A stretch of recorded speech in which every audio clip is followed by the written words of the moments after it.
Hello friends, welcome back to mixer పొట్లం channel. నేను మీ లోకేష్ని. ముందుగా మన ఛానల్కి ఎవరైనా కొత్తగా వచ్చి ఉంటే వెంటనే మూవీ రివ్యూస్ కోసం లేదా వెబ్ సిరీస్ రివ్యూ కోసం లేదా వెబ్ సిరీస్ సజెషన్స్ కోసం అయినా సరే మన ఛానల్ని సబ్స్క్రైబ్ చేసుకోండి. ఈరోజు వెబ్ సిరీస్ రివ్యూ వచ్చేసి అమెజాన్ ప్రైమ్లో హిందీలో రిలీజ్ అయ్యి మోస్ట్ లవ్డ్ సిరీస్ కింద పేరు తెచ్చుకున్న పంచాయత్ తమిళ్ వర్షన్ రీమేక్ తలైవెట్టియన్ పాలయం అన్నమాట. మన అందరికీ తెలుసు ఒరిజినల్ వర్షన్ అయిన పంచాయత్ ఎంత ఇంపాక్ట్ క్రియేట్ చేసిందో అండ్ ఎంత బాగుంటుందో. ఆ క్యారెక్టర్స్ కానీ ఆ ఫన్ లైటెడ్ కామెడీ చాలా న్యాచురల్గా ఉంటుంది. సో ఈ సిరీస్ని రీమేక్ చేయడం అంటే పెద్ద సాహసం అనే చెప్పాలి. అది కూడా మన ఓన్ నేటివిటీకి సెట్ అవ్వాలి. అప్పుడే జనాలకి చూడాలి అనే ఇంట్రెస్ట్ వస్తుంది. సో రిలీజ్ అయిన Tamil version with sub titles చూశాక నా ఒపీనియన్ వచ్చేసి బాగుంది అని పర్లేదు అనిపించింది.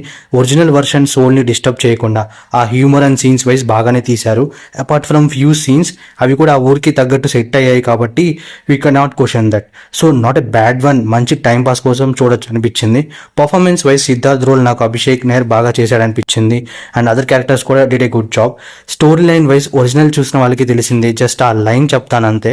సిటీలో ఇంజనీరింగ్ గ్రాడ్యుయేట్ అయ్యి జాబ్ సెర్చ్ చేస్తున్న సిద్ధార్థ్కి లో పేయింగ్ గవర్నమెంట్ జాబ్ అయిన విలేజ్ పంచాయత్ సెక్రటరీ పోస్ట్ వస్తుందన్నమాట. సో తన ఆ పోస్ట్ ప్రకారం ఆ ఊరికి వెళ్ళాక ఏమైంది అండ్ అక్కడ ఉండే మనుషులు ఎలా ఉండేవాళ్ళు అండ్ సిద్ధార్థ్ ఎలా అడ్జస్ట్ చేసుకోగలిగాడు అండ్ లాస్ట్కి ఏమైందని తెలియాలంటే ఈ సిరీస్ చూడాల్సిందే. Overall re of the series వచ్చేసి జస్ట్ బాగుంది అంతే. Of course original stands out అనుకోండి, బట్ ఒరిజినల్ చూసిన వాళ్ళకి ఇది అంతగా నచ్చకపోవచ్చు. బట్ కంపారిజన్ కాదు, కానీ తమిళ్ వర్షన్ కూడా did a good job in handling this remake.